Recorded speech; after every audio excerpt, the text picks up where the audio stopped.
In today's video, I'm going to show you the simplest and fastest way to send an object to the back in Figma Slides. Whether you're arranging text, shapes, images, stickers, or background elements, knowing how to control layer order will make your slides look cleaner, more professional, and much easier to manage. Let's get started. Open your Figma Slides file and navigate to the slide you're working on. Every object on a slide exists within a stacking order. Think of it like sheets of paper layered on top of each other. The items at the top of the list appear in front and the items at the bottom appear behind. If something is blocking your text or covering another design element, that usually means it's sitting too high in the layer order. Now click on the element you want to send behind everything else.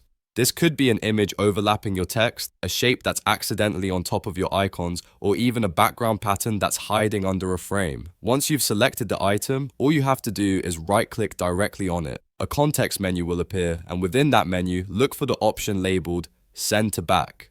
Click it, and instantly your selected object moves all the way to the back of the slide. You'll see everything else come forward, and your text or UI elements will be fully visible again. That's really all it takes. One right click, one command. If you don't want your object to go all the way to the back, maybe you just need it behind one or two layers. You can also choose Send Backward from the same right click menu.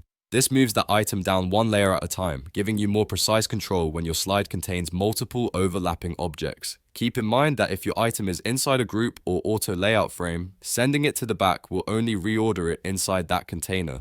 If the behavior feels unexpected, check the Layers panel and see if the item is grouped. Ungrouping, it may give you the full flexibility you want. And here's a helpful pro tip. Once your background element is in place, it's a good idea to lock it. Just right-click and choose Lock. This prevents you from accidentally grabbing and dragging your background while editing other objects on the slide. And that's it. Select your item, right-click, choose Send to Back, and your layout instantly becomes clearer and more intentional. It's one of the simplest tools in Figma Slides, but it's also one of the most useful when building clean presentations.